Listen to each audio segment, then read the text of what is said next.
اور جب کم ہونی ہوتی ہیں تو مجھے یاد نہیں کہ 1-1.5 روپے سے زیادہ جو ہے نا کم ہونی ہے تو وہ گورنمنٹ اس کا فائدہ اٹھا لیتی ہے. اس طرح اور بہت ساری چیزیں ہیں.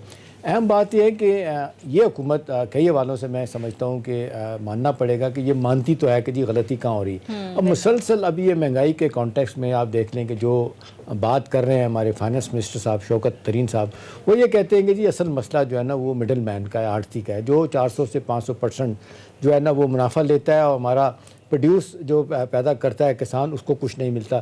اس نیکسس کو کہتے ہیں توڑنے جانا ہے. ابھی یہی سوال یہ ہے کہ جو مافیاز ہیں، مافیا کو چاہے آپ دیکھ لیں مافیا جو آپ کے کس سیکٹر میں نہیں ہیں، آپ سیمنٹ میں وہ بیٹھے ہوئے ہیں، آٹے میں، شوگر میں، گندم میں، اور آپ دیکھ لیں کہاں نہیں ہے. ٹمبر مافیا علیحدہ ہے، ڈرگ مافیا علیحدہ ہے، سب طرف یہ.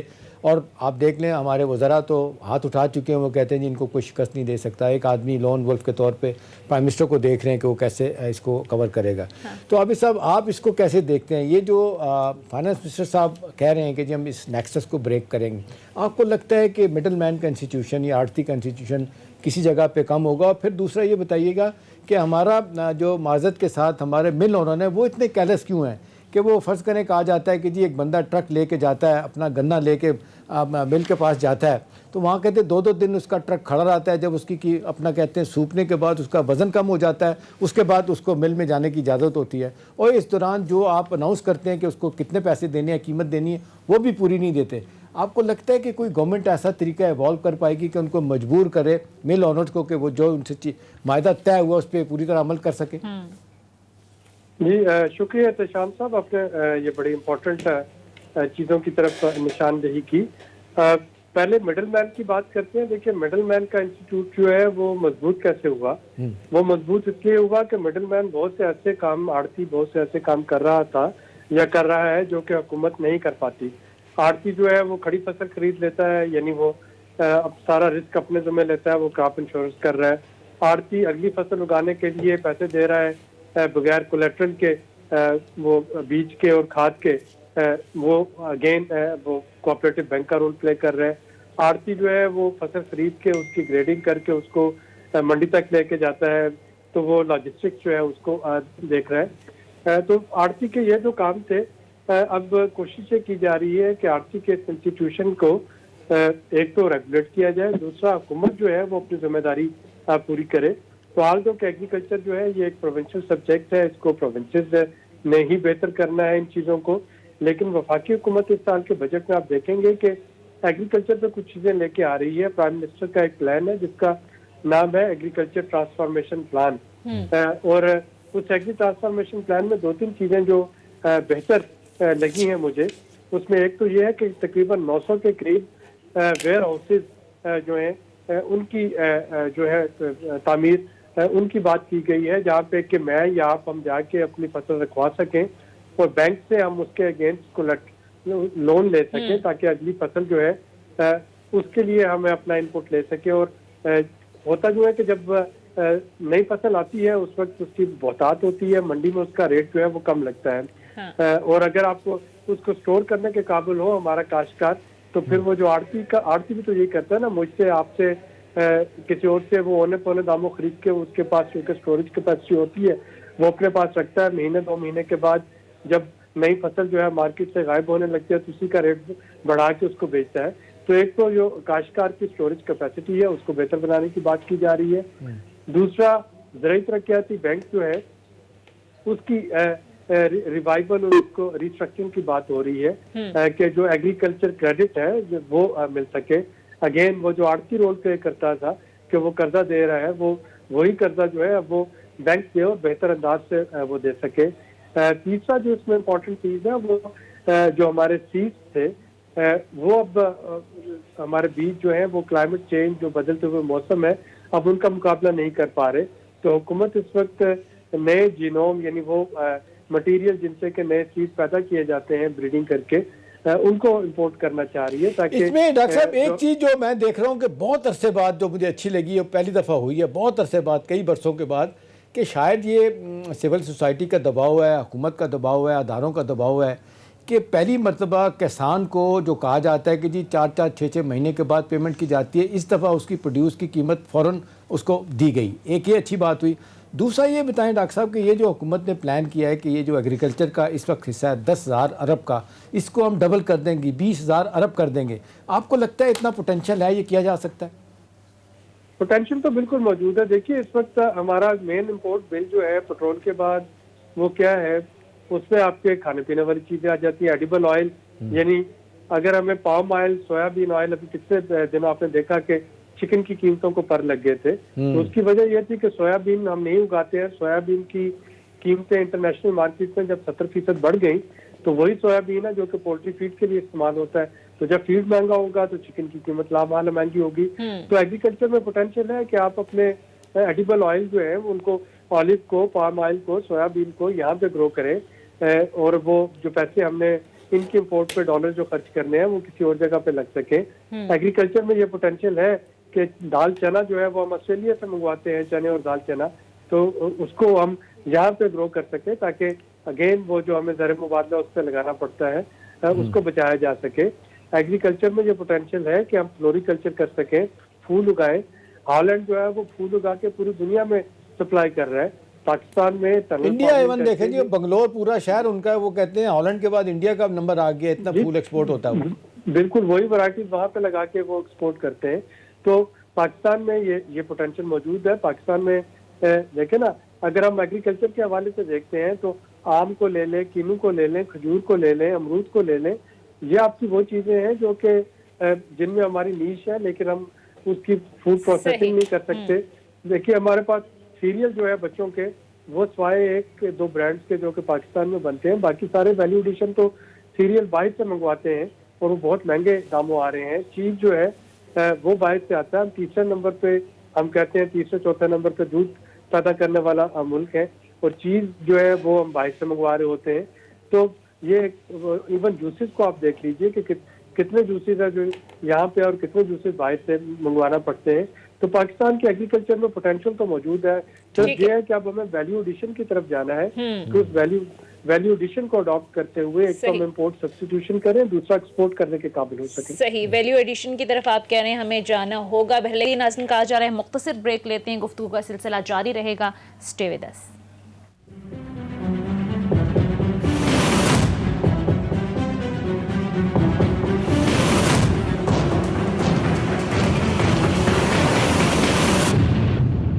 بریک کے بعد خوش آمدید. اب ڈاکٹر صاحب، ظاہر ہے بجٹ بھی آنے والا ہے، عوام کو بڑی توقعات ہیں کیونکہ حکومت جو ہے وہ بڑے دعوے کر رہی ہے کہ عوام دوست بجٹ ہوگا. 900 ارب پی ایس ڈی پی رکھنے جا رہی ہے گورنمنٹ. ڈاکٹر صاحب یہ بتائیے کہ کتنا اچیویبل ہوگا اور آپ کو لگتا ہے کہ واقعی عوام کو ریلیف ملے گا؟ جی دیکھیے، میرا خیال ہے کہ یہ بجٹ جو ہے یہ قدر متوازن بجٹ ہوگا. اس کی 2 وجوہات ہیں. پہلی وجہ تو یہ ہے کہ اس وقت کووڈ کے تناظر میں کوئی بھی حکومت جو ہے وہ یہ افورڈ نہیں کر سکتی کہ عوام پہ ٹیکسز کا بوجھ لاد دے، بلکہ حکومتیں جو ہیں اور انکلوڈنگ حکومت پاکستان اپنے جو بھی اس کا ایک فائنینشیل کوشن ہے اس میں رہتے ہوئے کوشش کر رہی ہوگی کہ وہ ریلیف جو ہے وہ پرووائڈ کرے. دوسری اس کی وجہ یہ ہے کہ اس وقت کیونکہ آپ کی میکرو اکنامک اسٹیبلٹی آنے کے بعد تھوڑا سا کوشن جو ہے وہ حکومت کے پاس آ گیا. اگر آپ کے زر مبادلہ کے ذخائر میں اضافہ ہوتا ہے، اگر آپ کا جو کرنٹ اکاؤنٹ ڈیفیسٹ، یعنی کہ ہم نے کتنے ڈالر ادا کرنے ہیں، کتنے ڈالر پاکستان میں ٹوٹل آنے ہیں، اگر اس کی جو ہے وہاں پہ ایک توازن آتا ہے اور ایک پازیٹیوٹی آتی ہے، تو حکومت جو ہے، اس کا مطلب ہے کہ ایک کوشن آ گیا حکومت کے پاس ویکسین امپورٹ کرنے کے لیے. تقریباً $1.5 بلین کے قریب اسد عمر صاحب نے انڈیا دیا ہے کہ وہ ویکسین پاکستان امپورٹ کر رہا ہوگا تاکہ پاکستان میں ایک میس ویکسینیشن جو ہے وہ لگائی جا سکے. اسی طریقے سے بجٹ میں جو انڈسٹری ٹیکسٹائل سیکٹر ہے اس کو دوبارہ سے ایک بڑھوتری دینے کی کوشش کی جا رہی ہوگی. میرے خیال میں جو کنسٹرکشن سیکٹر ہے وہ بہت امپورٹنٹ ہے. کنسٹرکشن سیکٹر کو آلریڈی جو تھی ایمنیسٹی اسکیم اور کچھ مراد جو تھی وہ دی گئی تھی جو کہ 30 جون کو ختم ہونی ہے. شاید کوشش کی جا رہی ہو کہ اس کو آگے بڑھایا جائے. لیکن ڈاکٹر صاحب ایک چیز بتائیں کہ بجٹ میں ریلیف کی جب بات آتی ہے، عام آدمی کو کیسے خوش کیا جائے. اب 2 سال رہ گئے ہیں. عام طور پر ہم دیکھتے ہیں کہ آخری سال میں ہر حکومت جو ہے کوشش کرتی ہے، اور ہم نے پچھلے دو بجٹ میں تو یہ دو حکومتوں میں تو خاص طور پہ دیکھا کہ جس طریقے سے اسحاق ڈار صاحب کرتے تھے اور مفتاح اسماعیل صاحب کہ آخری سال جب ہوگا, جو ان کا بھی آخری سال ہوگا IMF کے پروگرام سے نکل گئے ہوں گے, اس وقت کہتے ہیں کہ بڑا ایک شاندار ایک سنہری موقع ہوتا ہے کہ کوئی قدر نہیں ہوتی, شرائط نہیں ہوتی, اس وقت حکومت جو ہے اندھا دھند کر رہی ہوتی ہے, ریلیف دے رہی ہوتی ہے, اگرچہ آگے جا کے اس کے بڑے سیریس کانسیکوینسز ہوتے ہیں. آپ کو لگتا ہے یہ حکومت بھی اس طرف جائے گی؟ میرا خیال ہے کہ جانا نہیں چاہیے, لیکن مجبوراً جانا پڑے گا, کیونکہ کوئی بھی سیاسی حکومت جو ہے جس کو کہ اپنے ووٹرز کے پاس جانا ہے. اب ہمارے اگر آپ پچھلی 3 حکومتوں کو دیکھ لیں تو پیپلز پارٹی تو چونکہ وہ 2010 کے فلڈ کی وجہ سے اس کو IMF کا پروگرام ادھورا چھوڑنا پڑا, اس کے بعد وہ IMF میں نہیں جا سکی, فلڈ کی اتنی تباہ کاری تھی. لیکن پچھلی حکومت بھی اور موجودہ حکومت بھی, حکومتوں کے اگر پہلے 3-3.5 سال جو ہیں اور اس حکومت کے تو پہلے 4 سال جو ہیں وہ IMF پروگرام میں گزر جائیں گے, تو جب آپ کے پہلے 4 سال IMF پروگرام میں گزر جاتے ہیں, مختلف اس میں قدغن ہوتی ہیں, شرائط ہوتی ہیں, تو جو 5واں سال یا آخری سال جو ایک الیکشن ایئر بھی ہوتا ہے اس میں IMF کا دباؤ بھی نہیں ہوتا, تو وہاں پہ حکومتوں کی کوشش ہوتی ہے کہ ظاہر اپنی کانسٹیچوئنسیز کو اور عوام کو کچھ فائدہ پہنچائیں گے تو تبھی وہ اگلے الیکشن کا سامنا کر سکتے ہیں. دوسرا ڈاکٹر صاحب یہ بتائیے گا کہ جس طریقے سے آپ بتا رہے ہیں ڈیفینیٹلی حکومت کو شاید اس طرف جانا پڑے گا, کوئی نہ کوئی کوشن نکالنا پڑے گا, لیکن عام طور پہ یہ کہا جاتا ہے کہ بجٹ کا ڈاکٹر صاحب بڑا چنک جو ہے نا وہ ڈیٹ سروسنگ میں چلا جاتا ہے, جو ہم نے قرضے دینے ہوتے ہیں. ابھی اس کانٹیکس میں دیکھیں تو چاروں صوبائی حکومت اور مرکزی حکومت کے جو ملازمین ہیں ان کو تنخواہوں میں جو اضافہ کہتے ہیں 500 ارب سے زیادہ کا ٹیکہ ایک لگے گا. تو آپ کو لگتا ہے کہ ایک طرف ڈیولپمنٹ بجٹ 900 ارب کا 500 ارب یہ کرنا, اور پھر ان حالات میں کہ ہم نے قرضے بھی پے کرنے ہیں تو اتنا پیسہ ہمارے پاس بچ جائے گا کہ ہم لوگوں کی فلاح پہ خرچ کر پائیں گے؟ یہ پچھلے کئی دہائیوں سے ہم اپنے جو اخراجات ہیں وہ قرضے لے کے ہی پورے کرتے ہیں. جیسا کہ پرائم منسٹر کہتے ہیں کہ پچھلے قرضے چکانے کے لیے بھی قرضے لینا پڑتے ہیں. تو اگین یہی فارمولہ جو ہے یہ اس بجٹ میں بھی جو ڈیفیسٹ ہے وہ تو ظاہر آپ کو قرضے لے کے پورا کرنا ہوگا, یا آپ کو جو انٹرنل بینک بورنگ ہے اس سے پورا کرنا پڑے گا. اور یہی وجہ ہے کہ جو چند ایسے جو اخراجات ہیں جو کہ فوری طور پہ ان کو اصلاح کرنے کی ضرورت ہے, جس میں ایک جو ہمارے لاس میکنگ پبلک سیکٹر انٹرپرائزز ہے جس پہ پچھلی کئی حکومتیں اپنے طور پہ کوشش کر چکی ہیں. پیپلز پارٹی حکومت نے بھی کوشش کی کہ وہ جو نقصان میں جانے والے جو سرکاری ادارے ہیں ان کو بند کر سکے, وہ نہیں کر پائی. اور اس میں PMLN نے بھی یہ کوشش کی, وہ نہیں کر پائی. اور اس میں ایک بنیادی وجہ یہ بھی ہوتی ہے کہ ان کی جو رسپیکٹو اپوزیشن ہوتی ہیں وہ نہیں کرنے دیتی. اب PTI کی حکومت جب کرنے جائے گی تو اگین اپوزیشن جو ہے PML اور پیپلز پارٹی وہ اس پہ آڑے آئیں گی, لیکن کسی نہ کسی کو اس کو کرنی پڑے. ڈاکٹر صاحب ایک اور ایشو پہ بھی بات کر لیجئے گا. یہ جو بہت کہا جاتا ہے کہ ہمارے انٹرسٹ ریٹ جو 13.25% تک رہے ہیں, اس نے بڑا بیڑا غرق کیا. ایک تو ہمارا قرضہ بہت بڑھایا, دوسرا انویسٹر جو ہے نا وہ بھاگ گیا اس ملک سے, اب 7% پہ آ گیا. آپ کے خیال میں پرائیویٹ سیکٹر کو مضبوط کرنے کے لیے, دیکھیں گورنمنٹ سیکٹر تو ہے ہی نہیں, ساری دنیا میں بروک ہے گورنمنٹ سیکٹر, آپ کو لگتا ہے کہ یہ کوئی اسپیشل انسینٹیو دینے پڑیں گے, جینون قسم کے فسکل نان فسکل انسینٹیو ہمارے انویسٹرز کو, لوکل کو, اس کو لوکل انویسٹر کو دیکھتے ہوئے باہر کا انویسٹر بھی آئے گا پاکستان میں. ٹھیک ہے ہاٹ منی تو ہمارا اسٹاک مارکیٹ میں بڑا آیا, پھر اسی رفتار سے $3.5 بلین واپس بھی چلا گیا. کوئی کنکریٹ لانگ ٹرم بنیادوں میں آپ کو لگتا ہے کہ حکومت کامیاب ہو جائے گی انویسٹر کا کانفیڈنس بحال کرنے میں, تاکہ لوکل انویسٹر بھی آئے جو باہر چلا گیا تھا, اور باہر سے جو لوگ انویسٹر ہیں وہ بھی پاکستان میں آئے؟ دیکھیے تشام بھائی, اس کے لیے ایز آف ڈوئنگ بزنس جو ہے کہ کاروبار کرنا, بزنس کرنا کتنا آسان ہے, اس پہ مسلسل فوکس کرنا پڑے گا. حکومت کر بھی رہی ہے, کچھ امپروومنٹ ہم نے دیکھی بھی پچھلے دنوں جو انڈیکیٹر تھے ایز آف ڈوئنگ بزنس کے, لیکن اس کو ایک تو مسلسل اس پہ بہتری لانا ہوگی. دوسرا اس میں جو گورننس کے ایشوز ہیں وہ بہت امپورٹنٹ ہے. جو لٹیگیشن میں اگر کوئی چلا جاتا ہے تو لٹیگیشن عدالتیں کتنی جلدی وہاں پہ کیسز کا فیصلہ کر سکتی ہیں. اگر آپ کو کاروبار شروع کرنا ہے تو جو ادارے ہیں وہ NOCs آپ کو یا باقی جو ان کی فارمیلٹیز ہیں وہ کتنی جلدی پورا کر دیتی ہیں. اگر بزنس کلوز کرنا ہے تو وہ کتنی جلدی آپ اس کو پورا کر سکتے ہیں. تو یہ وہ ساری چیزیں ہیں, جب تک یہ نہیں ہوں گی تب تک ظاہر ہے کہ انویسٹر جو ہے وہ نہیں آتے ہیں.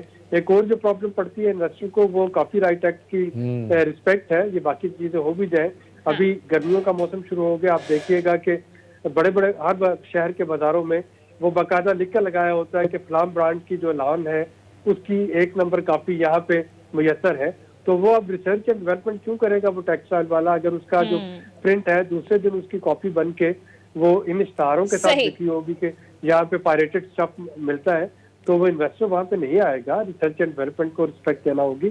تو یہ چیزیں ہیں جو کہ آپ کو کچھ اسٹرکچر چیزیں بھی ساتھ میں کرنی ہے انسینٹیو کے ساتھ. ٹھیک ہے. اچھا ڈاکٹر صاحب، پچھلے 3 سالوں میں ہم نے دیکھا کہ غربت اور بے روزگاری میں اضافہ دیکھنے میں سامنے آیا ہے.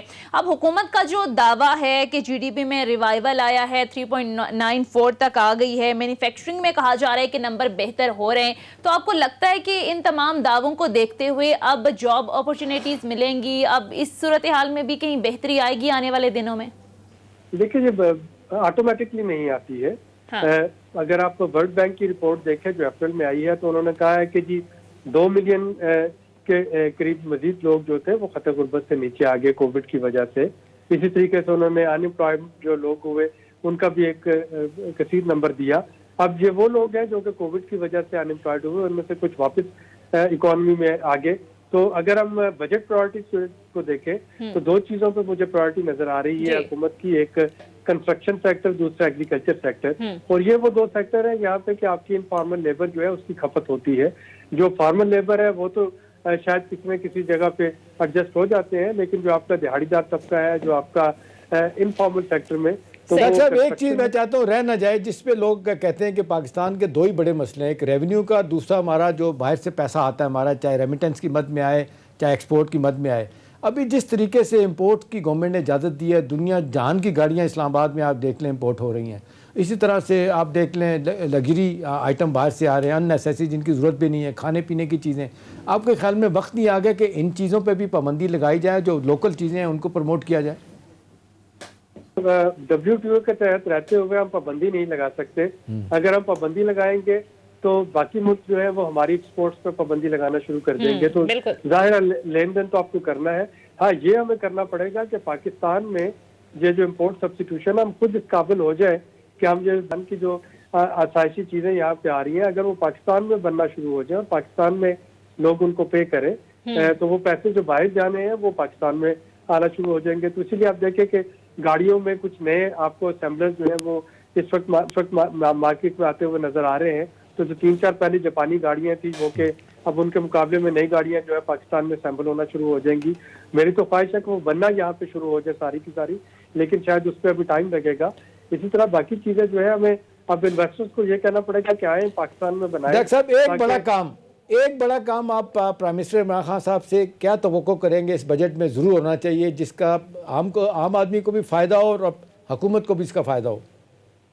دیکھیے وہ جو ہے وہ اسمال اینڈ میڈیم انٹرپرینیورشپ جو ہے، جو آپ کا ایسا کاروباری طبقہ جو کہ کسی جگہ پہ فارمل رجسٹرڈ نہیں ہے، ان لوگوں کے لیے کریڈٹ کی فراہمی، ان لوگوں کے لیے روزگار کو بہتر بنانا یہ بہت ضروری ہے. پچھلے سال بھی جب اسٹیٹ بینک کے اور جو باقی جو انسینٹیو دیے گئے وہ شاید اس طبقے تک نہیں پہنچ سکے.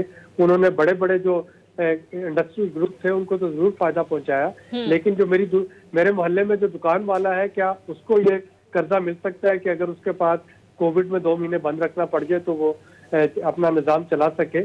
تو اس کے لیے حکومت کو ایک ڈیپ تھنکنگ کی ضرورت ہے کہ ان کو کیسے فارمل نیٹ ورک میں لایا جائے، کیسے رجسٹر کیا جائے اور پھر کیسے ان کی ضروریات جو ہے وہ پوری کی جا سکے. صحیح. اب دیکھنا یہ ہے کہ آنے والا بجٹ جو ہے وہ پوسٹ بجٹ ہوگا یا پھر عوام دشمن بجٹ ہوگا. بہل پروگرام کا وقت ختم ہو چکا ہے. ماہر معاشیات ڈاکٹر عابد سلیحری صاحب ہمارے ساتھ موجود تھے. بہت شکریہ سر آپ کے وقت کا بھی. ناظرین یہ تھا ہمارا آج کا پروگرام کے حوالے سے فیڈ بیک ضرور دیجیے گا. اگلے پروگرام تک اجازت دیجیے. خدا حافظ.